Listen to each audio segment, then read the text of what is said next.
по пера и по разходване на средствата, но може би тук е времето и мястото да кажем за това, което направихме до момента, в смисъл такъв което е уникално. Тук ли е момента да видим сградата? Да, тук е момент. Да. Добре, колеги, нека да видим снимките, които сме подготвили днес, защото определено има какво да разкажете.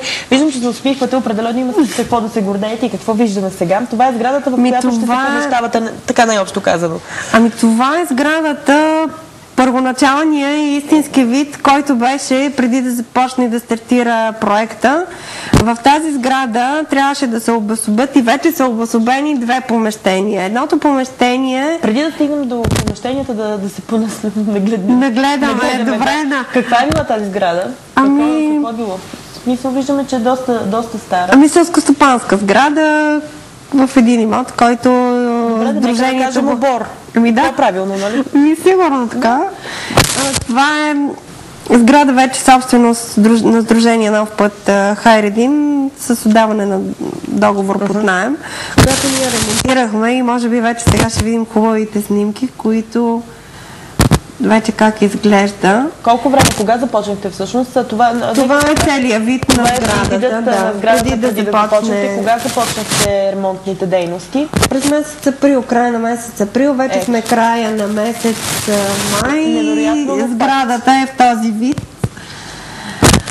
Тук вече са обособени две помещения. Едното помещение е за работилница за обслужване на самите кошери и кошерища с два склада. Един склад за готова продукция и един склад за инвентар.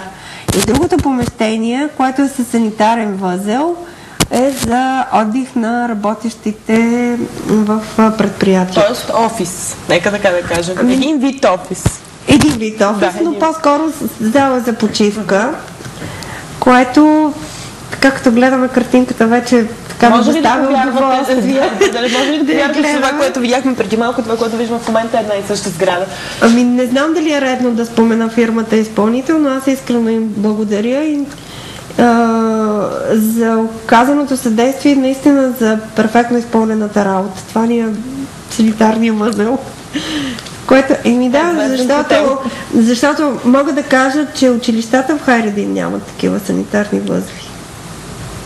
Така че това е едно помещение. И ще бъде истинско удоволствие за тези, които ще участват в проекта, освен, че ще получават и възнаграждение на фона на статистиката, която е доста неприятна за безработицата и още повече в така по-малките населени места и то сред определена група от хората, ама и напоследък и сред всичките ще им бъде приятно. Да се намести, извинявайте, ремонта на тази сграда доказва, че европейските средства не се разходват на празно, че наистина се влагат пари в нещо, което наистина става. Аз се надявам, че и Нов път Хайредин ще успеят успешно да приключат проекта и ще дадат един нов модел за развитие на социално предприятие не само в област Враца, ами и в цяла България.